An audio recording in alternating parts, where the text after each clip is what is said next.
جب محمد مصطفیٰ صلی اللہ علیہ وسلم پیدا ہوئے اور مبعوث ہوئے تو رسول اللہ صلی اللہ علیہ وسلم کے ساتھ نہ بخاری تھا، نہ مسلم، نہ ابو داود، نہ امام ابو حنیفہ، نہ امام ابن تیمیہ، نہ دنیا کا کوئی عالم تھا، نہ کوئی کتاب تھی، نہ کوئی گن تھا، نہ ہیلی کاپٹر تھا، نہ ٹیکنالوجی تھی۔ اللہ تعالیٰ نے ساری دنیا پر حکومت کرنے کے لیے صرف قرآن کو بھیجا۔ معلوم ہوتا ہے کہ ساری قوتوں سے طاقتور چیز قرآن ہی ہے۔ قرآن کو بھیجا، آیتوں کو بھیجا، اللہ نے قانون کو بھیجا، اور محمد مصطفیٰ نے بلا شرکت غیر اس قرآن کی خدمت کی۔ کسی کتاب کو اس قرآن پر حاکم نہیں بنایا، کسی شخصیت کی پوجا نہیں کی گئی، اور تو اور محمد مصطفیٰ نے خود معاشرے کے اندر 1000 مرتبہ، لکھ مرتبہ لوگوں سے کہا، اپنے صحابہ سے کہا، اجعلتنی للہ ندن، تم مجھے اللہ کے ساتھ شریک بنا رہے ہو؟ خبردار، انی عبد اللہ انا عبدہ ورسولہ، میں اللہ کا صرف بندہ ہوں مگر رسول ہوں، پہنچانے والا ہوں۔ محمد مصطفیٰ صلی اللہ علیہ وسلم نے اپنی بشریت، اپنی انسانیت، اپنی آدمیت، اپنی محتاجیت لوگوں کے سامنے ظاہر کی کہ میں اللہ کا محتاج بندہ ہوں۔ میں تمہاری کسی کام نہیں آ سکتا، میں تمہیں قبر میں کام نہیں آ سکتا، حشر میں کام نہیں آ سکتا، حشر و نشر میں تمہارے کام آنے والا صرف اللہ ہے۔ مسلمانوں، محمد مصطفیٰ صلی اللہ علیہ وسلم کے گزر جانے کے بعد لوگوں نے علماء کو انبیاء بنا دیا، علماء اور مشائخ کو امام بنا دیا۔ آج دین علماء کی زبانوں کی لونڈی بنی ہوئی ہے۔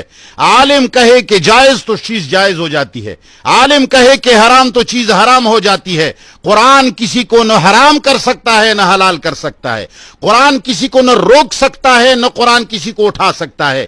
آج ساری وہ طاقتیں جو رب العالمین نے قرآن کو بخش دی تھیں، وہ قوتیں عوام مسلمانوں تمہاری غلطیوں کی وجہ سے آج وہ قوتیں کسی اور کے پاس ہیں، آج وہ طاقتیں کسی اور کے پاس ہیں، اور وہ گندے پودے جو ایران نے لگائے تھے اس کو پانی اور آبیاری تم کر رہے ہو۔ عوام مسلمانوں، ان کو چندے تم دے رہے ہو، ان کو پیسے تم دے رہے ہو، ان کو مساجد تم بنا کے دے رہے ہو، ان کو مدارس تم بنا کے دے رہے ہو، اور وہ انہی مدارس سے قرآن پر گولیاں چلا کر کے دیگر کتابوں کی حکمرانی چلاتے ہیں۔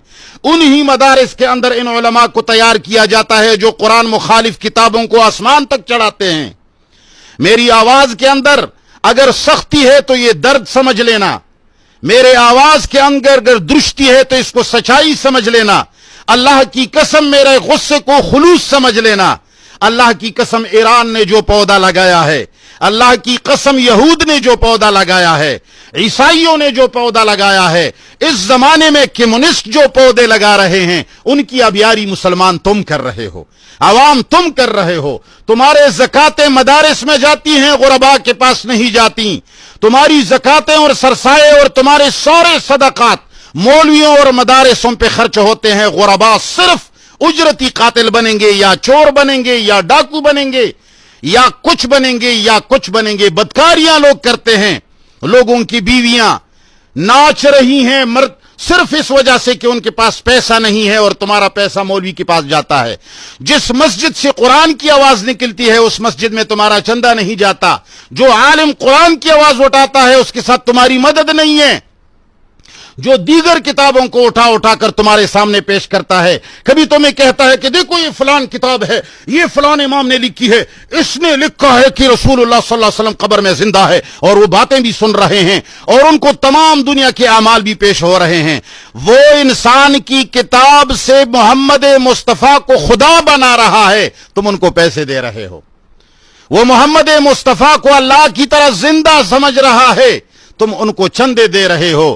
اللہ کے لیے میں نے یہ کوشش، یہ قرآن کا درس صرف اس غرض سے شروع کیا ہے کہ تمہاری بیویاں ان چوروں سے بچ جائیں، تمہاری عزتیں ان چوروں سے بچ جائیں، تمہاری ابیاری ان غلیظ پودوں کی نہ ہو، تم ابیاری قرآن کی کرو، تم ابیاری محمد مصطفیٰ کے فرمان کی کرو۔ تم رسول اللہ کا لیبل دیکھ کر اندر چیز کو ذرا دیکھو، صرف لیبل دیکھ کر چیز مت پیا کرو، کہ کبھی کبھی ایک بوتل پر روح افزا کا لیبل لگا ہوا تو ہوگا، لیکن ہو سکتا ہے کہ اس کے بیچ میں زہر بھرا ہوا ہو۔ خدا کے لیے اوپر لیبل پر دھوکہ مت ہو جانا، ذرا اندر کی چیز بھی سونگتے جاؤ، ٹیسٹ کرتے جاؤ، لیبارٹری میں لے کر جاؤ کہ اندر کیا برا ہے۔ اوپر تو روح افزا لکھا ہوا ہے، اندر کیا برا ہے۔ ہمیں اندر کی چیز سے کام ہے، اوپر کے لیبل سے کام نہیں۔ رسول اللہ کا لیبل بہت سارے احادیث پر لگا ہے، لیکن وہ رسول اللہ کی احادیثیں نہیں، وہ ایرانیوں کے بنائے گئے قصے ہوتے ہیں۔ اگر کوئی حقیقتاً رسول اللہ کی حدیث ہو تو ہم اس پر قربان ہیں۔